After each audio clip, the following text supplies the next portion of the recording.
Hello everyone, Tanjiro Gaming coming at y'all with another video, and in today's video we are going to be talking some DemonSlayer. The newest set is coming out in just a couple of weeks, so I am going to do deck profile videos for these decks, don't worry about that. But with this being a Volume 2 set, what I wanted to do is go over what I thought were a lot of the key cards in the set for each color and the cards I think you need to look out for, just to kind of give a big summary of all the very impactful new cards, right?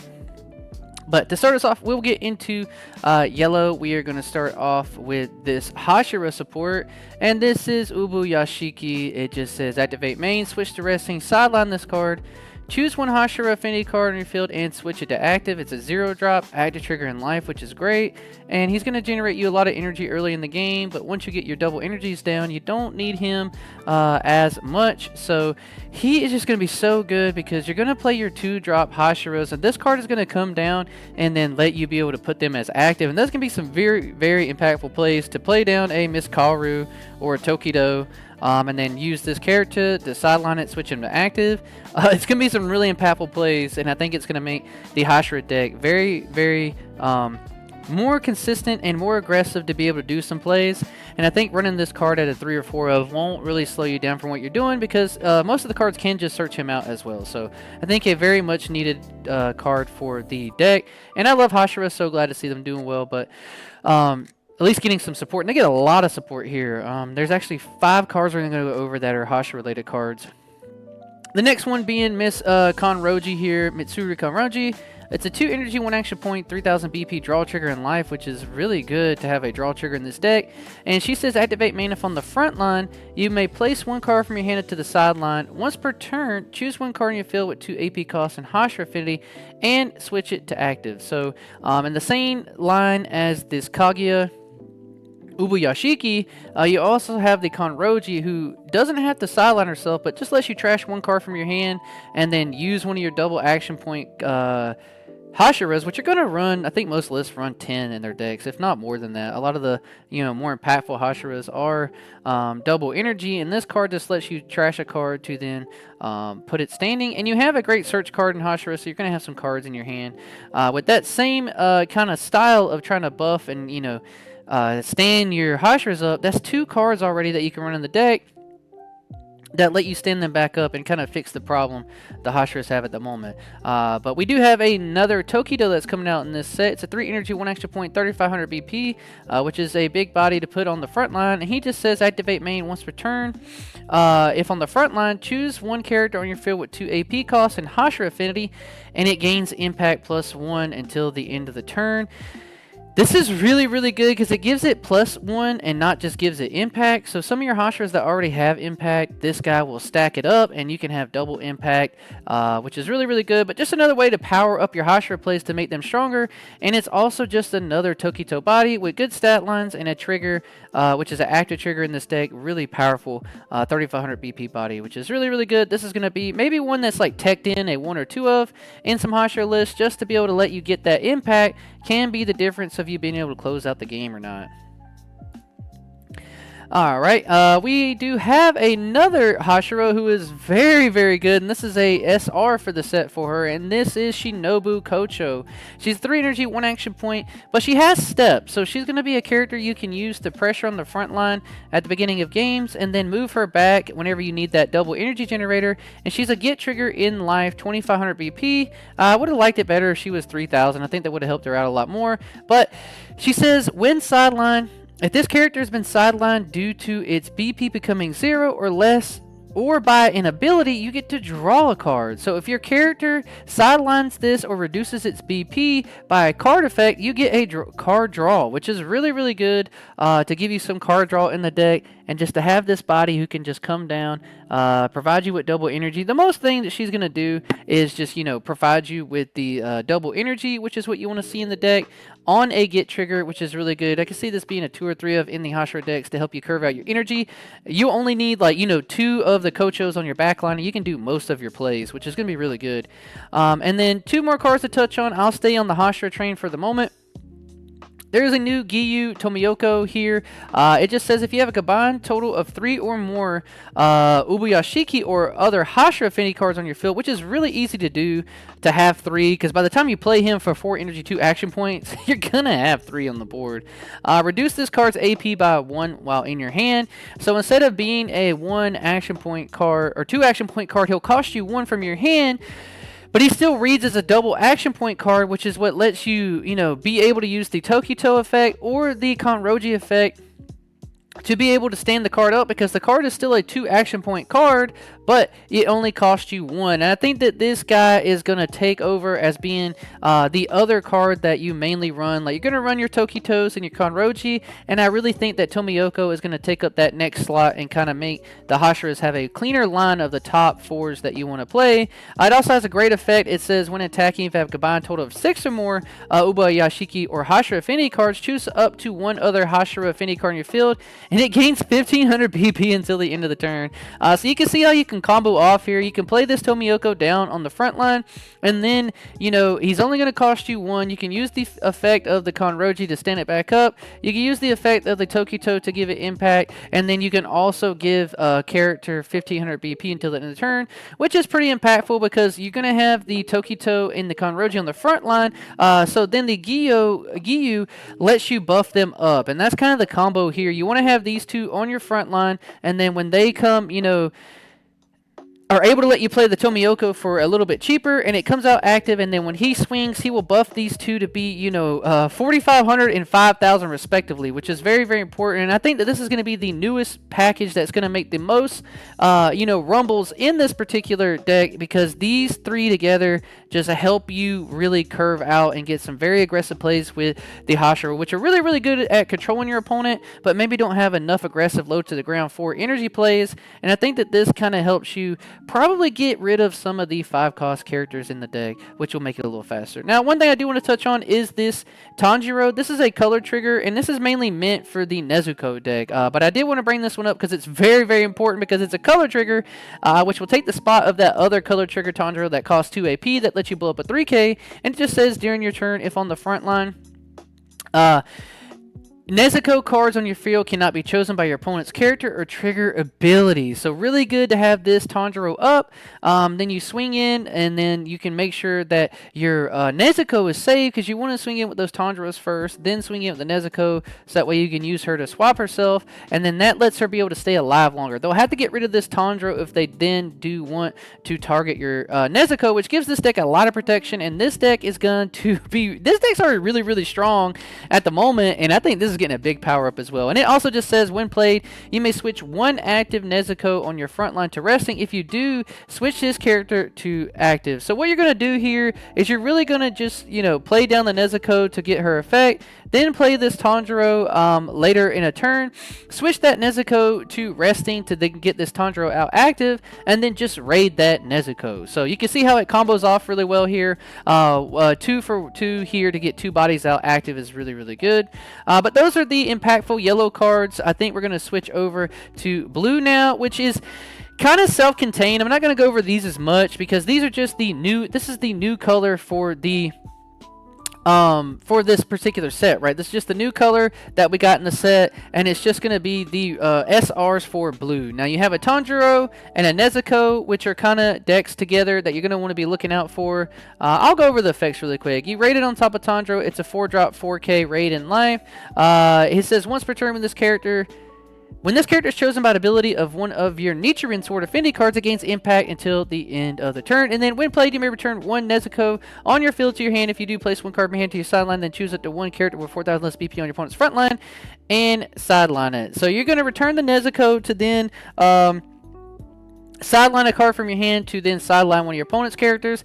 This is really just coming in clutch for when you want to end the game. Now, it doesn't feel great to play a body, get rid of your own body and then also have to trash a card to get rid of one of your opponent's bodies. But I do think that this is impactful enough to where, like, if later in the game that you need to win that turn, they have 4 blockers, and you only have, you know, 3 attackers, you bounce one of the blockers back, and now this guy has impact, and maybe it can make a bigger difference too. But still a really, really good card. The Nezuko says, when this character is returned from your field to your hand, return this rated character and its base card to your hand instead. So you're going to bounce this Nezuko to get 2 cards to your hand from the Tanjiro. That way then you could just sideline something else. That way you're getting 2 for 1 back to your hand, and you're not really losing on card advantage in your hand, but you are on the board because you did have to lose a character. She just says during your turn, if you have a Tanjiro on the field, she gains 500 BP, which puts her at a 3-drop 4K, which is really good. We've seen that be very powerful in the yellow version of the deck.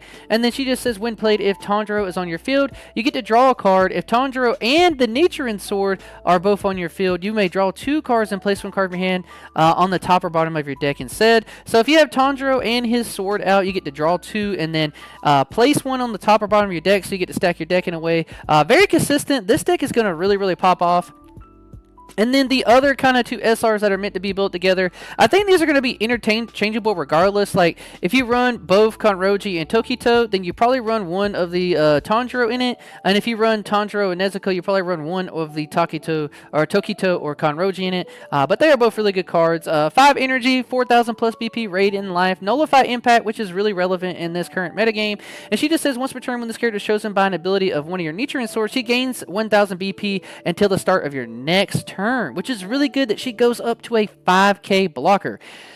That is the important part of her here. Her being a 5K blocker that also has nullify impact is very important. Now the Sukunas that try to snipe impact over you are not going to get that extra damage in, no matter how much impact they have, because they just lose it altogether. And she says, when played, your opponent returns 1 character frontline to their hand. This is so good.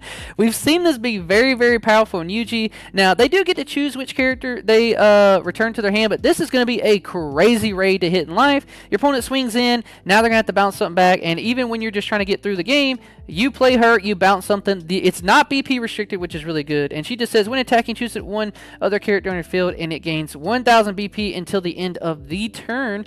So you get to boost up one of your other characters to 1,000 more, but she keeps her boost until the end of the turn, which is very important to have a 5K blocker with nullify impact. The Tokito is a little bit more specific. 5 energy, 2 raid, 4,000 BP. He just says, once per turn, when this character is chosen by an ability of one of your Nichiren Affinity Swords, this character cannot be blocked by a character with 3,000 less BP, and this character cannot be chosen by your opponent's characters, and it cannot be targeted by snipe. So just giving this character a lot of protection, which is really good. They gotta block it with a 3,500 or more. They can't snipe it, and their character abilities cannot target this character until the start of your next turn. So giving you another body that's kind of safe. You know, it has protection from those effects, but the Kanroji is the 5K body, which is really good too. So it lets your opponent not be able to snipe the Tokito, and they would have to go through the Kanroji, which has nullify impact, which is the most important thing about this in the meta. When you have them both out, he will not be able to get sniped by or chosen by the character effects, which is really good. So they're going to have to hit the Kanroji if they want to get through. And it just says, when played, choose one character with 2,500 or more BP on your opponent's front line, and it loses 2,000 BP until the end of the turn. So really strong to be able to get through these big body blockers if they have them. Now, that's not generic. It has to be 2,500 more, so you can't just straight out kill a body. But he says, when attacking, draw a card. Choose up to 1 character with 1,500 more BP on your opponent's front line, and it loses 1,000 BP until the end of the turn. So not as good either, being very specific, but you can see where this card really just makes it where your opponent cannot block. Because you just get to draw a card when attacking, refuel in your hand. This is going to be really good to then be able to, you know, minus 1,000 on one of their bodies, and then pick one of their bodies and minus 2,000, where when you play this down with the Kanroji, you're going to get all your attacks in. Your opponent's going to block and have to lose their characters. This is going to be a really good combo. I really believe in the blue color in these decks, and I think that they are all going to be very powerful decks. And I think all the colors in DemonSlayer are going to be very powerful. I think that yellow and blue are definitely still the best colors for this set, but purple and red get some really big upgrades. So let's touch on purple. I want to start with the Akaza because for some reason it's split off, but we do get another Akaza for purple. I don't know if this one will overtake the other Akaza, because the other Akaza does come in active. It does give you that snipe, which is very coveted, but it does cost 6 energy to action point, and this one is just a 5-drop, and it says if on the front line, if this character leaves the battlefield, or leaves the field, or has its BP reduced due to one of your opponent's abilities, you may move it to the energy line instead. This is really good. If your opponent tries to get rid of this guy by maybe a bounce or BP negation down effect, then he just stays alive, right? Which is really iconic from the scenes in the movie, right? Of him just staying alive, which is really good. Gonna be really hard. Your opponent essentially has to kill him in battle, or, you know, that's really all I can do, because he's just gonna go back to the energy line and be a problem. But during your turn, he's a 5k body, which is so strong. And he says, when played, if a character has been sidelined this turn, switch this character to active. You can only activate this Akaza ability one time each turn. Very, very powerful card. You're going to sideline a bunch of cards in Muzan, and then you get to play down this Akaza, who is going to be a 5k swinger. It's also a draw trigger in life, which is great because you want to fuel your sideline in this deck. I really do think that this one might take the slot over the other one, but the other one, having the snipe, can be very, very impactful and also fuel your sideline. But I think now you can kind of decide if you want to run an Akaza package or this other package in the decks, which is going to be a Gyoko. We finally get a raid for the upper rank demon here. I can't remember which number rank he is. But when played, choose it one character in opponent's front line. It loses 1500 BP till the end of the turn. If a character has been sidelined this turn, 2500 BP instead. This is very powerful because it's just generic. If they have a 1500 BP on their side, minus that 15, it dies. If they have a 2500 BP on their front line, minus that 25, they die. You're going to be killing your cards. He says when attacking, draw one, then trash one, which is just what the deck needed. I think that the, you know, lower to the ground, very aggro version of the Muzan deck is going to be crazy now that you have Gyoko and you have the other raid character you can run in the deck. But with this all being touched on with Muzan, we have a new Muzan Kibutsuji himself. 5 energy, 1 action point, not a double action character. Active in life, so it will go to the sideline to help you fuel your sideline for more plays. He's a 4000 BP body. If you have 15 or more cards in your sideline, this character gains Impact 1, which is really, really good. He says, when played, you may sideline any number of other characters on your field. If you do, draw a number of cards equal to the number of characters sidelined by this ability. This is crazy. If you really want to, you can play this down and like blow up 6 different things to fuel your sideline with 6 different characters, and then draw that many cards to fuel your hand back up. Gonna be really powerful. This makes Muzan a really strong deck, and you need to watch out for it. It also says to activate main once per turn. You can only activate this ability if a character has been sidelined by this character's when played ability this turn. Play up to 1 purple character card with 3 or less required energy. 1 AP cost from your hand set to resting onto your field. You're going to blow your whole front, all your characters up, draw that many cards, and then you get to play something with 3 or less required energy. 1 AP cost from your hand set to resting onto your field. So you're just playing out the character back to help you forward. This one is going to be so consistent, so powerful. I think that you play 3 of this Muzan and 3 of the other Muzan in the decks going forward from now on, because this one can actually move up and attack. This one's not required to stay back on your line and not move up at the same time. But what you really want to do is try to find a way to have all of them come up at the same time if possible. But this one does help you close out the games, because sometimes you're only moving up 1 of the other Muzan and then this guy as well, and then the extra impact may be enough to get you there. But Muzan gonna be very, very powerful, very, very consistent. We did get a random upper rank demon, the duplicate. This is Zoha Kuten. I'm not going over all his character cards. I'm just going over the raid card here, and this guy is very powerful, and I think you can build a deck just based off of him alone, and then using the upper package of the other upper characters like Akaza and stuff in it, and he could be his own deck because this card is so powerful. He raids on top of Sakido. When played, sideline up to 1 of each of the following characters on your field. In Aizutsu, Uruju, and Karaku, if you do, place all the characters sidelined by this ability face down under this character, which is so good. This character gains all abilities listed below if you have the required number of face down cards. So 1 or more, when sideline, you may play this character set to resting onto your field. 2 or more, damage to and double blocker, which is insane. 3 or more, 500 BP, double attacker. This is a very powerful card, and I think that he can be ran in his own deck if you really want to, or you could use him and his, little parts of his body in the Muzan deck. But I think that this particular card probably will be ran in its own special deck with, just some Akazas and other random cards in it if you want to. Could just be a Gyoko package in it as well. Really cool. This card is really, really strong. And then the Daki Gyutaro package did get a little support here, which I'm very excited about because I feel like this deck was slept on. It's a very low to the ground aggro purple deck, which is really good. And you have this new Daki that just says activate main, choose one non-rated Daki with raid on your front line, switch it to active, and place this character face down. Underneath it, it becomes rated. So this is really important because you are going to play out the Dakis and then they are not considered rated anymore. But this Daki says that you can choose that character, switch it to active, and put her underneath it, and now it is rated again. This is going to be really good, really consistent. I think this one is definitely a 4 of because it's a draw trigger in life and it's a 3000 BP. Now you can just run more Dakis and more Gyutarus. And we also have this Gyutaru, no trigger sadly, but it just says when played, if Daki's on your field, choose up to one character 1500 or more BP on your opponent's front line, and it loses 1000, which lets you be able to pop them with other effects later, but just also lets you be able to swing in with the Dakis because she is not always at a crazy BP threshold to get through. But this is definitely one of my favorite aggro decks and one of my favorite decks from the set. I like the Daki Gyutaro decks.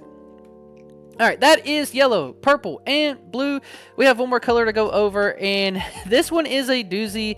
Red at the moment I think is the worst color for the game for Demon Slayer, but it gets a lot of much needed support. There wasn't really a Rengoku deck that you could run, but there is definitely one now with this new Rengoku raid. Tengen gets some support, and then the dynamic trio, the main 3 characters of the show, the trio team, do get support as well.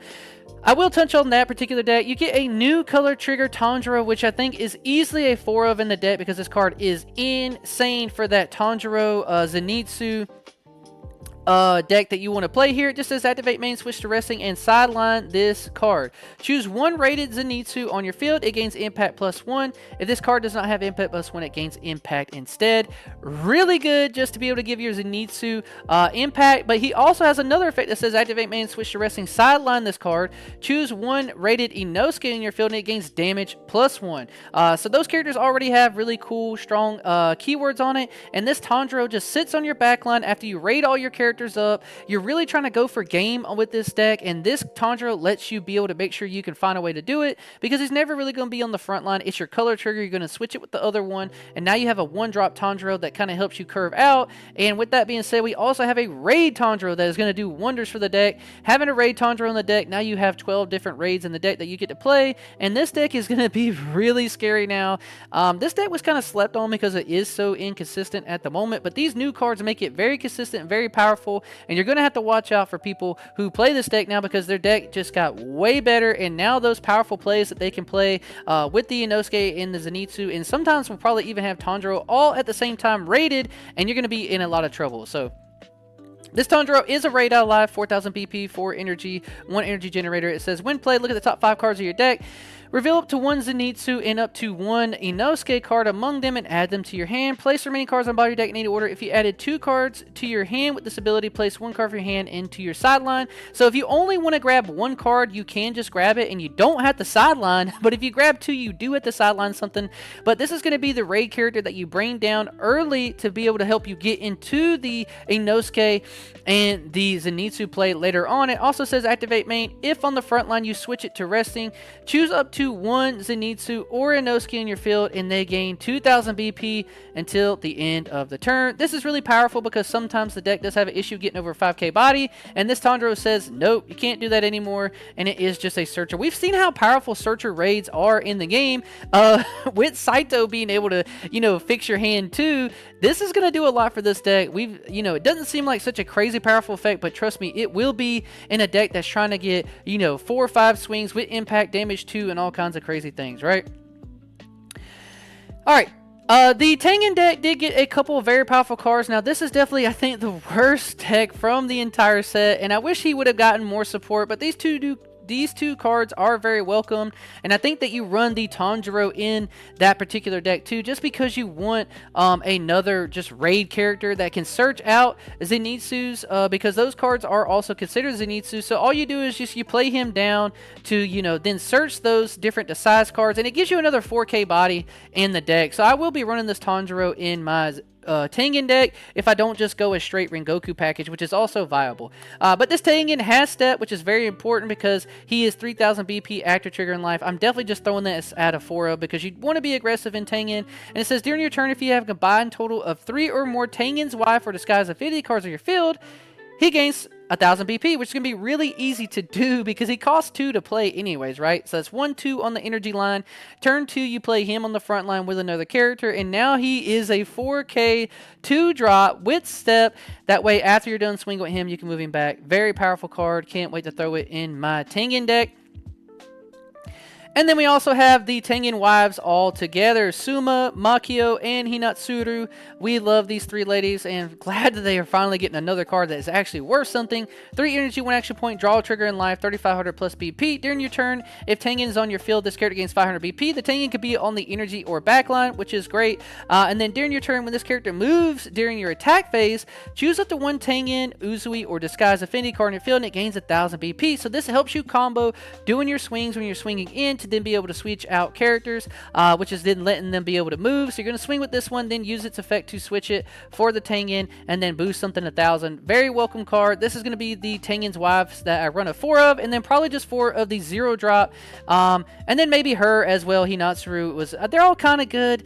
I think probably just going to do the 0-drop in this one, to be completely honest. I have a huge package at the moment for the Tengen wives, and it's going to be a little bit smaller since this character is out now, being such a powerful card.